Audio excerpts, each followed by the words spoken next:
Hello, everybody. This is Joseph P. Farrell with news and views from the Nefarium on Thursday, October 14th, 2021.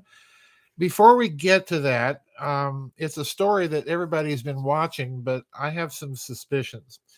But I want to do a little bit of housekeeping. I originally canceled tomorrow's short format vid chat. I did that just yesterday when they were predicting the storms that we've been having all week to continue into tomorrow.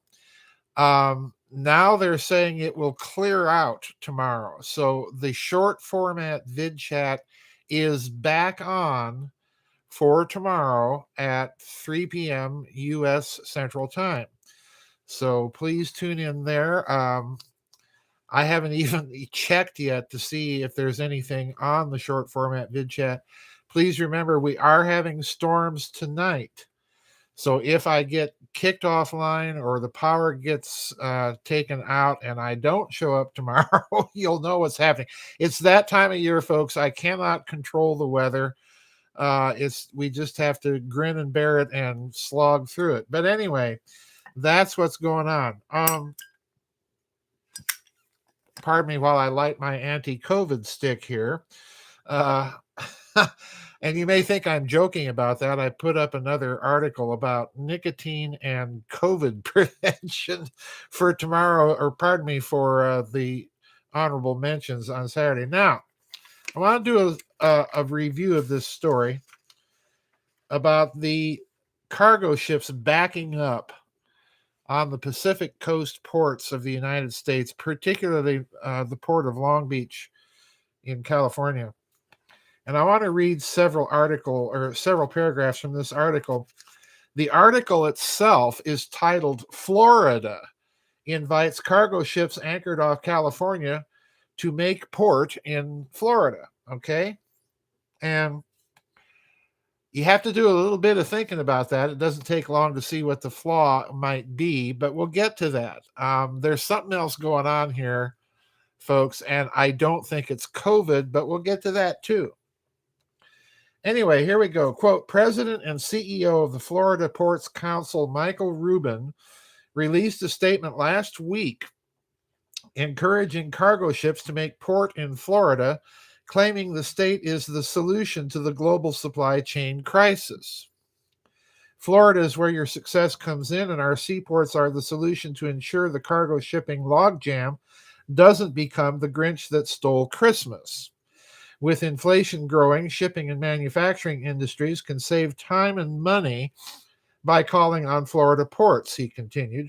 Why pay to moor off the coast of California when Florida shipping lanes are open and serving as the gateway for getting goods to America's market?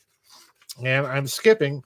They even include, this is in gray, but I've linked the article so you can look at this map.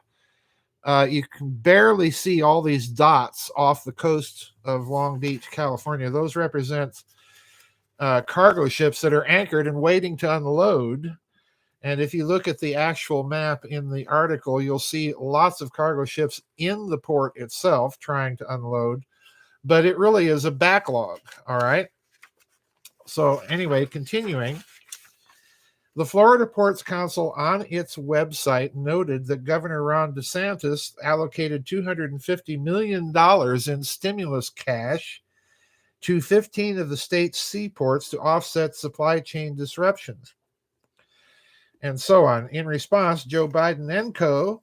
announced Wednesday that the Port of Los Angeles would begin operating at a 24/7 capacity in a bid to clean up the mess his policies started, namely lockdowns and COVID welfare. Well, I wouldn't blame it all on Biden and co. I'd spread some of the blame around to Gavin Newsom and people like that. Now, here's the problem. If you look at the trade coming into California ports, as most of you might guess, it's coming from China. Now, there's two ways to handle this if you're gonna port in Florida. You can have those cargo ships, if they can squeeze through the Panama Canal, make yet another, several thousand-mile journey to Florida and unload in Florida, which is going to drive up prices. And this is what makes me think that we're looking not so much at a COVID policy. Forget about Biden and co. and the COVID narrative for a moment, and just think geopolitics. Uh, the United States is pivoting, as you know, to the Pacific Basin militarily. And what I suspect we're looking at, let's remember China itself is under a lot of economic pressure. There's flooding going on, there's power outages going on.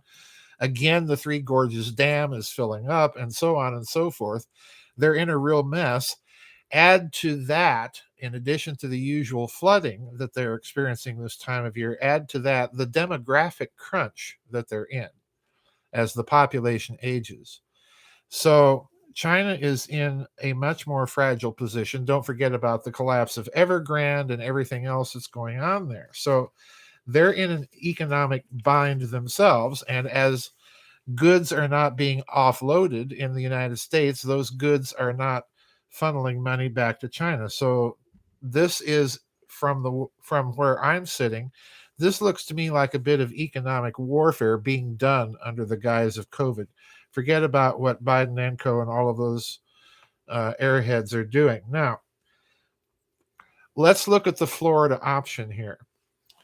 If Florida were successful in pulling that trade from China to Florida, how would it be done? Again, the Panama Canal is a bit dodgy because a lot of cargo ships are too large to fit through the canal, so they'd have to go all the way around the Horn of South America to get to Florida, or around the Horn of Africa. As you know, the Straits of Magellan in South America are very, very hazardous seafaring lanes. They're simply not used that much.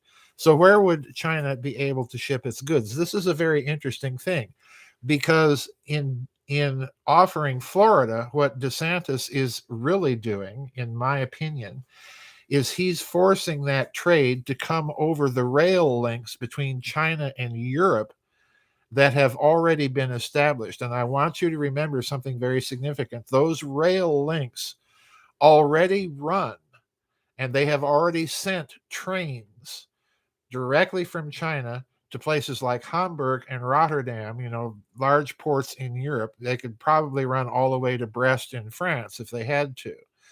So my point here is the rail connection already exists, and that connection can get goods moved by rail in 11 days. Now, the problem is that current network, I don't think, can handle anywhere near the volume of the sea trade. But if it were to happen, that would be a huge boon to the European nations that export out of their large ports. And it would be a boon to China, and it would be a boon to Florida and the east coast of the United States. So something I suspect is going on here.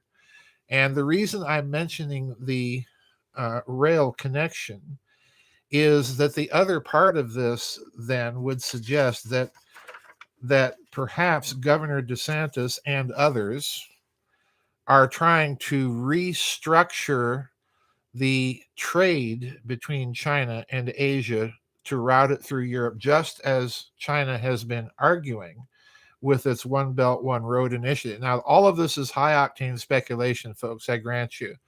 But I don't think that this supply bottleneck can be explained, at least in the United States and Canada.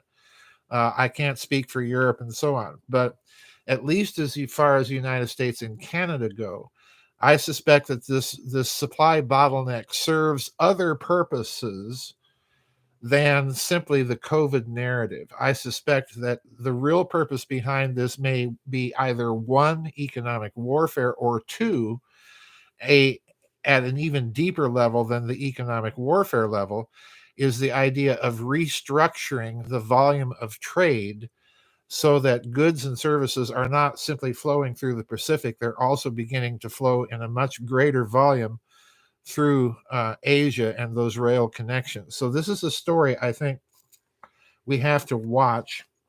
If my speculation here, and it's a kind of a wild, high octane speculation, but if my speculation bears any any possibility of being true, then I suspect that we're going to see this restructuring really kind of kick off over the next 2 or 3 years. But a lot will depend, again, on what the states on the East Coast of the United States do. In terms of restructuring the shipping traffic through the Pacific, I don't think the Panama Canal option is going to be cost effective. Let's put it that way, rather than shipping through ports in California and Washington and British Columbia. So time will tell.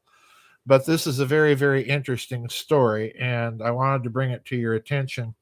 Let's see, in the chat room, default user ID says, I'm surprised Biden hasn't pushed the port of Wilmington. It could handle 2 or 3 ships. Well, it needs to handle a lot more than 2 or 3 ships. But, you've got Norfolk, you've got Charleston, you've got New Orleans, you've got Houston, Galveston, you've got New York City, you've got Boston. You've got a lot of ports on the East Coast of the United States, and you certainly have major ports in Europe, Rotterdam, being probably the largest. So, the way I'm looking at this user ID is that they may be really trying to restructure the flow of volume of Asian American trade, rather than simply this is all about COVID. I'm so sick of the COVID narrative, folks. No, everything in the world that's happening is not about COVID. Kathleen 168 says, can they dock in Oregon? Portland has a port, but I'm not certain that Portland. I smoke cigarettes because it helps keep my sinuses clear. Distorted reality. I have been suffering sinus problems all my life, and this does help. But Portland, I don't know that Portland would be large enough to handle those large cargo ships. I'm simply not that familiar with the port of Portland. I know it's there, but if you're thinking in terms of large cargo ships, I would think probably Seattle, Tacoma, up in that area, Seattle, Tacoma, or Vancouver in British Columbia.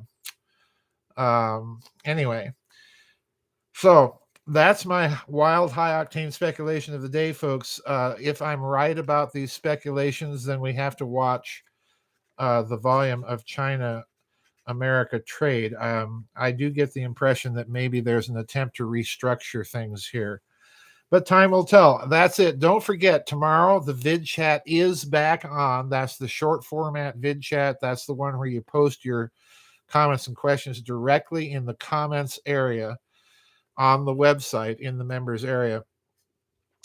Please get those in prior to 10 o'clock tonight. That's when I'm going to start printing them out for tomorrow's vid chat. Anyway, that's it for today's news and views, folks. We'll see you on the flip side. Bye-bye, and God bless.